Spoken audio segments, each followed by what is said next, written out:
Hello YouTube, this is Saeed Mirza. Today's video is a summary of key ideas from the excellent work by Sam Gerrans called The Quran, A Complete Revelation, which can be downloaded for free from Quranite.com. You can also access his channel by clicking the info button on the top right hand corner. You can download my free book based on Sam Gerrans' work titled Will You Not Reason? A Concordance of God's Arguments from the Quran from willyouNotReason.com. The topic of today's talk is what does Salat mean according to the Quran? The Islamic religion dictates that Muslims are required to perform a ritual prayer 5 times a day. In broad strokes, this prayer, called the Salat, is performed facing the direction of Kaaba in Mecca, Saudi Arabia. The performer must stand, bow, prostrate, and sit in a specific manner during the prayer. Short chapters from the Quran are recited, regardless of whether the performer understands them or not. The prayer is then completed by greeting two angels sitting on the shoulders of the performer. Salat is not a ritual prayer according to the Quran. If, for a moment, we assume that it is a ritual prayer, then we arrive at another problem. The five Salats, Fajr, Dhuhr, Asr, Maghrib, and Isha of the Islamic religion are not mentioned in the Quran. Only three Salats are mentioned by name: Fajr, Wusta, and Isha. This is a fact. However, the troubles for inventors do not end there. The command to perform Salat is found in many places in the Quran, yet the details of this important ritual are conspicuously absent therein. Adherents of the religion of Islam approach the Quran with a preconceived notion of Salat as a ritual prayer. When they do not find the mechanics of this ritual in the Quran, they revert to secondary sources such as Hadith and Sunnah. This is not an honest approach. We have already established that the Quran is clear, complete, and fully detailed. We are to take this claim seriously and investigate the usage of the word Salat within the Quran. Please see my video about the Quran's own claim that it is clear, complete, and fully detailed. I have added a link in the drop down box below. Let us now investigate what Salat means using the Quran alone. Prophet Moses was commanded to establish Salat in his first meeting with God. I am God, there is no God save I, so serve thou me, and uphold thou the duty for my remembrance. Chapter 20, verse 14. Go thou and thy brother with my proofs, and flag not in my remembrance. Chapter 20, verse 42. This command given to Moses is evidence that Salat cannot mean a ritual prayer, as practiced by the adherents of the Islamic religion, since God commanded Moses to establish Salat on his very first encounter with God. The Quran mentions this encounter many times from different perspectives, and nowhere is the procedure to perform a Salat in the form of a ritual prayer detailed. In this instance, it clearly means to remember God. Another point to consider is that Jews throughout history have never done a specific Islamic ritual prayer, that is, standing, bowing, and prostrating towards an idol in Makkah. This cannot be refuted. Let us continue in our research to find the true meaning of Salat. We find it mentioned in regard to Shoaib when he was warning his community. And O my people, fulfill the measure, and balance with equity, and deprive not men of their things, and commit not evil in the earth, working corruption. What remains from God is better for you if you be believers, and I am not a custodian over you. They said, O Shoaib, does thy duty command thee that we leave what our fathers served, or that we do with our property what we will? Thou art the forbearing, the right-minded. Chapter 11, verses 85 to 87. Let us see how Yusuf Ali, who is a traditional translator, translates chapter 11, verse 87. They said, O Shoaib, does thy religion of prayer command thee that we leave off the worship which our fathers practice, or that we leave off doing what we like with our property? Truly, thou art the one that forbeareth with faults, and is right-minded. Chapter 11, verse 87. Prayer does not fit the context in the verse, which is why Yusuf Ali is forced to add extra words in his translation which are not present in the Arabic text. Regardless, how can the performance of a ritual prayer command anyone to warn others? It is a nonsensical proposition. Shoaib was warning his people and not performing a ritual prayer. We can clearly see that Salat means something else. If you want to argue that Salat is a term which can mean a specific ritual prayer, or warning others, then I caution you from disputing unreasonably. God has sent down a book which is consistent and free from deviation. A word means what it means. To abandon a value of a word when it does not fit within the context is playing games with the Quran. We would do well to put such childish games aside. An Arabic recitation free of deviation, that they might be in prudent fear. Chapter 39, verse 28. After analysis of all instances of this word in the Quran, the only value that makes sense in all contexts is duty or obligation. Brother Gerrans has rightly translated Salat as duty. The problem with the religion of Islam's understanding of Salat is its fascination with all things ritual. The adherents of this religion do not stop to think for a moment that what they found their fathers doing may have been wrong.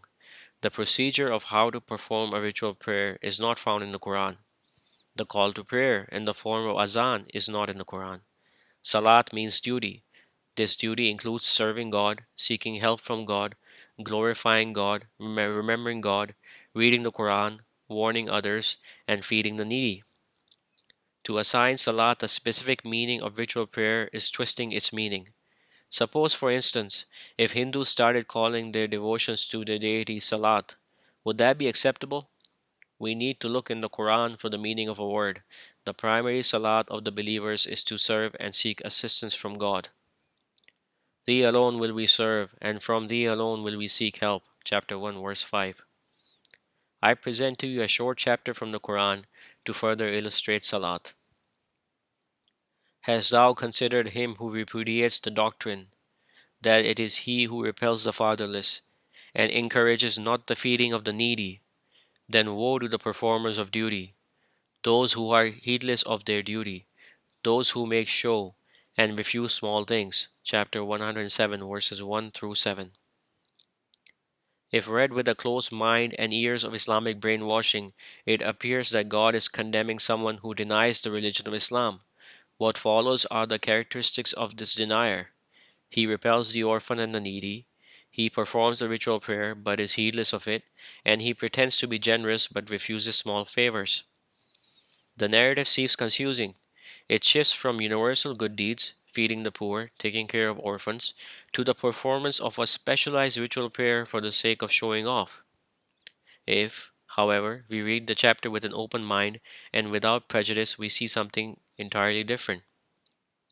If the word salat means duty, we realize that this chapter is criticizing the heads of state and men of means.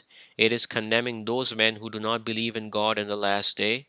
They pretend to do good by setting up charitable foundations, the real purpose of which is to avoid taxes and launder money, but they are busy in exploiting the masses while clothing themselves in righteousness. They are heedless of their duty to help the unfortunate and the needy. I must emphasize that the elite are the ones responsible for obfuscating the message of the Quran. They were rightly afraid that their tactics were being exposed by this great book. Perhaps the biggest problem with Salat as a ritual prayer is that the Quran says God also performs Salat for the believers. At this juncture, we see traditional translators abandon the concept of Salat as a ritual prayer entirely, as it is not befitting for God to perform a ritual prayer. Glory be unto Him. Let us see the deception of these scholars in plain view. What does Yusalli mean? Yusalli means he performs salat. I want to focus on this word because the same exact word is used in two verses which are translated by Yusuf Ali in two different ways. We will look at the translations by Yusuf Ali of chapter 33 verse 43 and chapter 3 verse 39. He it is who sends blessings Yusalli on you, as do his angels, that he may bring you out from the depths of darkness into light, and he is full of mercy to the believers. Chapter 33, verse 43. While he was standing in prayer, Yusalli, in the chamber, the angels called unto him, Allah doth give thee glad tidings of Yahya, witnessing the truth of a word from Allah, and be besides noble, chaste, and a prophet, of the goodly company of the righteous. Chapter 3, verse 39. If you can read Arabic, I strongly urge you to look at the Arabic text. Please also compare other translations of these two verses. In the above two verses, the same word yusalli is used, which means he performs salat. How strange then that it is translated as blessings in one verse and prayer in the other. Yusuf Ali has to abandon the value of Salat as a ritual prayer when it refers to God, whereas he has no problem using the value of ritual prayer when it refers to a man. Such are the deceptions practiced by those who wish to corrupt the meaning of texts of God. Let us analyze verse 33-43 more carefully to see how God performs Salat for the believers. By performing Salat for the believers, God is bringing them from darkness into light. Similar statements of God bringing his servants from darkness into light are echoed elsewhere in the Qur'an. He it is who sends down clear proofs to his servant, that he might bring you forth from darkness into light, and God is to you kind, merciful. Chapter 57, verse 9. A messenger reciting to you the manifest proofs of God, that he might bring forth those who heed warning, and do deeds of righteousness from darkness into light. And whoso believes in God, and works righteousness, he makes him enter gardens beneath which rivers flow, they abiding eternally therein forever. God has made good a provision for him. Chapter 65, verse 11. It is clear from the above two verses that God is performing his duty to bring believers from darkness into light. He is helping them on the path towards salvation. This is a plain reading of the Quran. O you who heed warning, remember God with much remembrance, and give glory to him morning and evening. He it is who performs the duty befitting you, as do his angels, that he might bring you forth from darkness into light, and he is merciful to the believers. Chapter 33, verses 41 and 43. I will end this video by presenting to you another set of verses that explain what Salat means. Man was created anxious, when evil touches him, distressed, and when good touches him, withholding, save the performers of duty, those who are constant in their duty, and those in whose wealth is due appointed, for the one who asks and the one precluded, and those who confirm the day of judgment, and those who are apprehensive of the punishment of their Lord. The punishment of their Lord is not that from which there is safety, and those who are custodians of their modesty, save with their spouses, or what their right hands possess, then are they not censured. But whoso seeks beyond that, these are the transgressors. And those who are compliant with their oaths and their pledge, and those who are upright in their witness, and those who keep to their duty, these are in gardens honored. Chapter 70, verses 19 through 35. I hope the above presentation about Salat motivates you to ponder over the Quran carefully and focus on doing good deeds, which is the duty of all believers and the only way to attain salvation. May God guide us to the straight path. Peace be upon you.